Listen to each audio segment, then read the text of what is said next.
Hello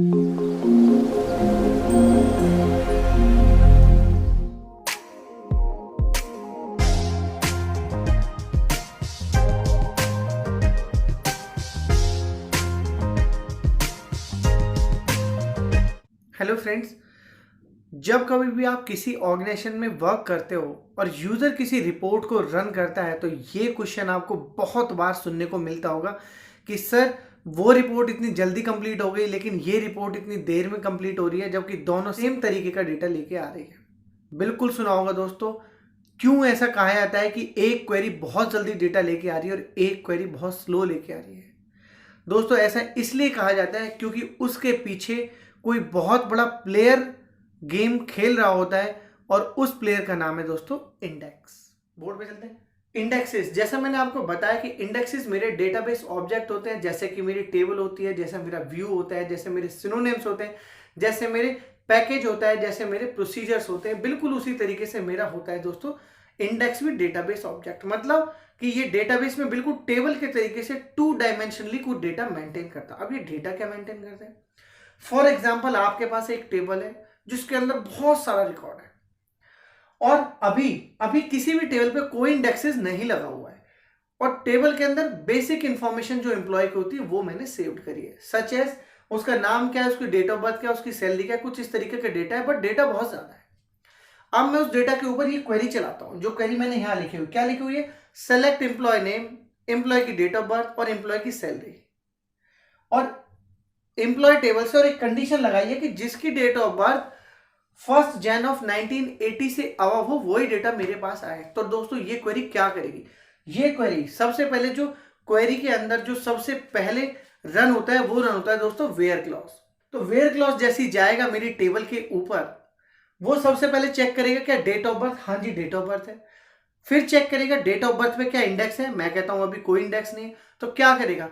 रो bye रो वो एक एक रिकॉर्ड को चेक करेगा कि इसकी डेट क्या 1 जनवरी 1980 से अबव है, इसकी है क्या, इसकी है क्या। उस हिसाब से वो मेरे को ये डेटा निकाल के देगा और सारा का सारा, क्योंकि इसमें तो असेंडिंग और डिसेंडिंग ऑर्डर लिखा नहीं हुआ है मेरे टेबल के अंदर। जब मैंने डेटा फीड किया था तो मैंने डेटा डेट ऑफ बर्थ के हिसाब से असेंडिंग या डिसेंडिंग ऑर्डर में तो किया नहीं था, मैंने डेटा किया था रैंडमली। जो जो एम्प्लॉय ज्वाइन करते गए मैंने उस हिसाब से इसमें डेटा मेंटेन किया है। सो इसमें लगेगा ज्यादा टाइम एक एक रिकॉर्ड को चेक करना और एंड टू एंड, फर्स्ट से लेकर के एंड तक सारे रिकॉर्ड इसको यहां पर चेक करने लगेंगे और ये लेगा थोड़ा सा ज्यादा टाइम। अब दूसरे तरीके से सोचते हैं इंडेक्स के तरीके से। इंडेक्स की बात करूं, for example date of birth पे बना हुआ था मेरा इंडेक्स। अब सेम क्वेरी मेरी दोबारा चलती है जब मैंने इंडेक्स बना दिया। उसके बाद इंडेक्स बनाने से क्या होगा, पहले तो यहां समझ लेते हैं, क्योंकि मैंने डेटाबेस ऑब्जेक्ट बोला है तो इंडेक्स बनाने भर से ही इसने ये दो कॉलम अपने पास मेंटेन कर लिए होंगे। कौन कौन से? रो आईडी और डेटा। रो आईडी के अंदर क्या रखा होगा इसने? रो आईडी के अंदर लिखा होगा physical address of each row, मतलब जो रिकॉर्ड डेट ऑफ बर्थ के अंदर यहां पर है हर एक रिकॉर्ड का फिजिकल एड्रेस क्या है, किस लोकेशन पे, किस टेबल पे, किस डायमेंशन में, कहां वो डेटा रखा हुआ है, वो तो मेंटेन करेगा ये रो आईडी में। डेटा के अंदर क्या मेंटेन करेगा? डेटा के अंदर मेंटेन करेगा ये डेटा जो कॉलम के अंदर फीडेड है। और किस वे में? ऑर्डर्ड वे में, असेंडिंग ऑर्डर्ड वे में बाय डिफॉल्ट मेरा ये इंडेक्स इसको मेंटेन करेगा। अब चलती है मेरी क्वेरी। सेम क्वेरी जैसे ही दोबारा चली इस टेबल के ऊपर, तो सबसे पहले उसने क्या चेक किया कि क्या डेट ऑफ बर्थ पे जिस पे वेयर क्लॉज लिखा हुआ इंडेक्स है, उसने कहा यस है। तो उसने टेबल के कॉलम पे कंडीशन ना लगाते हुए सीधे चला गया कहां पर? इंडेक्स के पास लेकर के, जो इंडेक्स मेरा बना हुआ है, क्योंकि डेटा मेरा वहां पर कैसा है? डेटा मेरा ऑर्डर्ड वे में है।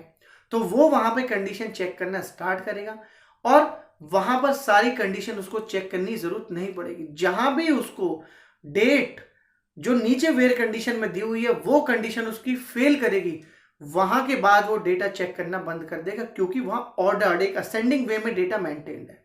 मतलब अगर यहां पे 1000 रिकॉर्ड थे जो मेरे पहले चेक हुए थे, इंडेक्स की वजह से अब वो मे बी कम हो गए होंगे, लेस हो गए होंगे, हो सकता है 500 300 200 कितने में भी कंडीशन मीट कर गई हो। अल्टीमेटली सारे रिकॉर्ड मुझे चेक करने नहीं पड़े जब मैंने इंडेक्स बनाया हुआ था।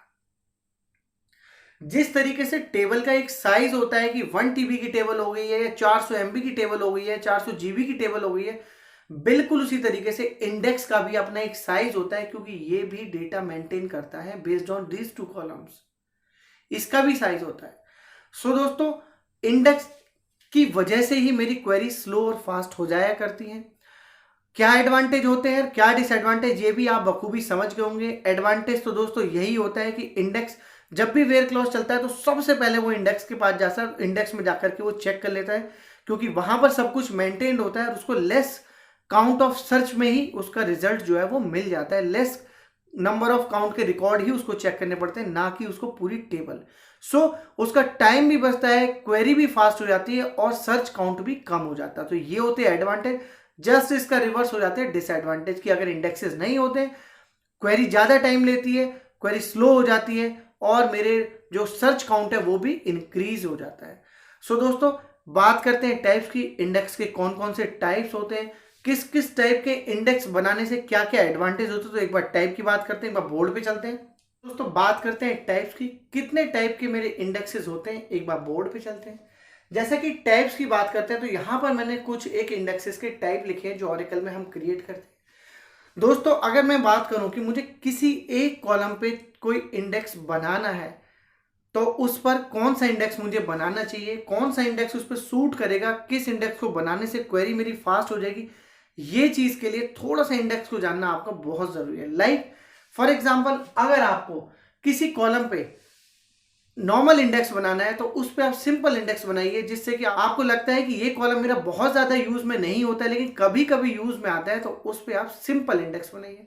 आपको पता है कि जब कभी भी मैं क्वेरी लिखता हूं तो ये दो कॉलम पे वेयर कंडीशन में जरूर लगाता हूं, और इसी टेबल के किसी भी टेबल के कुछ पर्टिकुलर कॉलम्स पे जिन पे आप बहुत फ्रीक्वेंटली वेयर क्लॉज लगाते हो, उन पे आप कंपोजिट की का ये जो इंडेक्स है, ये कंपोजिट की का इंडेक्स बना सकते हो।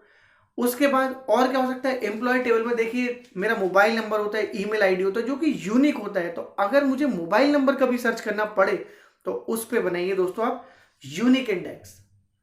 अब जैसा कि आप जानते हैं कि इंडेक्स में मेरे पास डेटा जो है वो ऑर्डर्ड वे में होता है, और वो भी क्या, असेंडिंग में, मतलब सबसे छोटा सबसे ऊपर होता है, बड़ा बड़ा बड़ा उस पर होता है। अगर सैलरी कॉलम की मैं बात कर लूं और उस पर सिंपल इंडेक्स बना दूं तो बट ऑब्वियस है दोस्तों, सिंपल इंडेक्स के हिसाब से उसमें जितनी भी सैलरीज होंगी वो असेंडिंग ऑर्डर में मेरे पास आकर के इंडेक्स में सेव हो जाएंगी।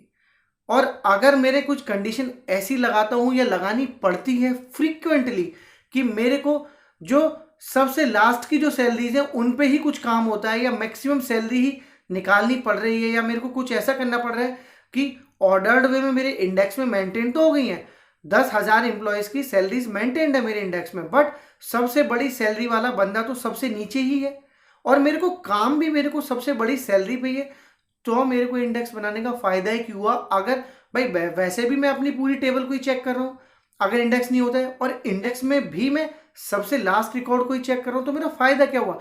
तो दोस्तों, ऐसे केसेस में जब मुझे ऑर्डर्ड वे में मेरी वो वैल्यू सबसे नीचे है और मुझे पता है कि मेरे को हमेशा लास्ट वैल्यूज पे ही काम करना है, ऐसे केसेस में मैं बनाता हूं अपना रिवर्स की का जो इंडेक्स है ये वाला, कि ये जब सर्चिंग स्टार्ट करेगा, इंडेक्स तो ये बनाएगा वैसे ही असेंडिंग में, लेकिन जब सर्चिंग करेगा तो ये नीचे से सर्चिंग करेगा, ये लेफ्ट से राइट ना करके ये राइट से लेफ्ट सर्चिंग स्टार्ट करेगा।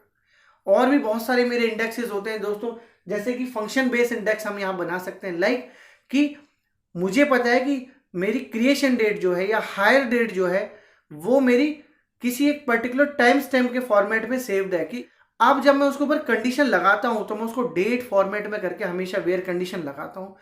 तो मेरी यहां पे अगर केवल और केवल हायर डेट पे इंडेक्स बना हुआ है वो उतना फ्रीक्वेंटली काम नहीं करेगा। अगर मैं अपनी टू डेट की कंडीशन लगा रहा हूं बार बार अपनी क्वेरी में, तो मुझे टू डेट के हिसाब से अपना फंक्शन बेस्ड इंडेक्स वहां पे यूज करना चाहिए, ना कि सिंपल बेस्ड इंडेक्स वहां पे यूज करना चाहिए। या अपनी सैलरी के कॉलम पे कुछ एक कैलकुलेशन में बहुत फ्रीक्वेंटली कर रहा हूं वेयर क्लॉज में, तो दोस्तों उसको भी यहाँ इंडेक्स क्रिएट कर सकते हैं उसके बेसिस पे भी। तो उसके केस में हम फंक्शन बेस इंडेक्स बनाते हैं। लास्ट में एक इंडेक्स आया था बिट मैप। भाई इंडेक्स हम क्यों बना रहे हैं कि मेरे पास नंबर ऑफ रिकॉर्ड बहुत ज्यादा है, मेरे पास डिस्टिंक्ट जो वैल्यूज है मेरे कॉलम्स में वो बहुत ज्यादा है। बट अगर मैं बात करूं जेंडर की, या किसी कंपनी के अंदर ऑर्ग आईडी की, या कंपनी के नेम की बात करूं, या स्टेटस की बात करूं कि एक्टिव है या इनएक्टिव है, तो दोस्तों वो कॉलम तो मेरा वैसा ही होता है, रोज में भी डेटा मेरा हर रो के अंदर सेव्ड होता है कि ये मेल है कि फीमेल है, मेल है कि फीमेल है, या एक्टिव है या इनएक्टिव है। बट अगर डिस्टिंक्ट वैल्यू की मैं बात कर लूं तो वो मैक्सिमम 2 ही वैल्यूज निकलती है, मेल या फीमेल। एक्टिव इनएक्टिव की बात करूं तो एक्टिव और इनएक्टिव केवल 2 ही वैल्यूज निकलती है। सो ऐसे केसेस के लिए मैं यूज करता हूं अपना बिट मैप का ये इंडेक्स। मतलब बिट मैप का इंडेक्स अगर मैं अपने जेंडर पे क्रिएट कर दूंगा तो बिट मैप मतलब 0 और 1 के बेसिस पे ये अपने पास डिटेल मेंटेन कर लेगा और मेरे को बहुत फ्रीक्वेंटली वो डेटा निकाल के देगा और उस इंडेक्स पे मुझे टाइम लगेगा ही नहीं। मतलब जहां मेल मेल मेल इसको मिलता जाएगा वहां 0 0 0 0 ही मेंटेन कर लेगा, जहां एफ मिलता जाएगा वहां ये 1 1 1 मेंटेन कर लेगा। सेम इसी तरीके से एक्टिव और इनएक्टिव के केस में मेंटेन कर लेगा। तो उस केस में मुझे बिट मैप अपना जो इंडेक्स होता है ये बनाना पड़ता है। सो दोस्तों कौन सा इंडेक्स कब बनाना चाहिए कब नहीं बनाना चाहिए ये थोड़ा थोड़ा आपको समझ में आया होगा। तो अगर ये छोटा सा कंसेप्ट आपको समझ में आया हो, आपके लिए हेल्पफुल रहा हो, आपकी छोटी मोटी नॉलेज इसने बढ़ा दी हो, तो वीडियो को लाइक कीजिएगा, शेयर कीजिएगा मेरे उन भाइयों के लिए जो सच में इंडेक्सेस को जानना चाहते हैं, पढ़ना चाहते हैं, सीखना चाहते हैं। साथ में दोस्तों कमेंट करके अपनी रिक्वायरमेंट, अपने सजेशंस अपने भाई को इसी तरीके से देते रहिएगा। और अगर मेरे काम को और मुझे सपोर्ट करना हो, मुझे मोटिवेट करना हो, तो मेरे चैनल को सब्सक्राइब जरूर कीजिएगा दोस्तों। और मैं हमेशा बोलता हूं कि जो भी कुछ यहाँ बोर्ड पे दिखाई देता है या हम डिस्कस करते हैं उसके लिए आपको वरीड नहीं होना है। मेरा ब्लॉग है, उस ब्लॉग पे जाकर के वीडियो के नाम से आप हर एक वीडियो की लैब में किया गया जो एग्जाम्पल है उसका कोड इजीली वहां से ले सकते हैं। और पढ़ते पढ़ते लिखते लिखते अगर बोरियत हो रही हो, थोड़ा बहुत अपने आप को अलग फील कराना हो, तो दोस्तों मेरे YouTube के व्लॉग चैनल पे जरूर विजिट कीजिएगा, जहां पर आपको कुछ डिफरेंट वीडियोस मिलेंगे। सो दोस्तों फिर से मुलाकात होगी एक नए डिस्कशन के साथ, एक नए वीडियो में, एक नए कंसेप्ट के साथ। तब तक के लिए थैंक यू सो मच।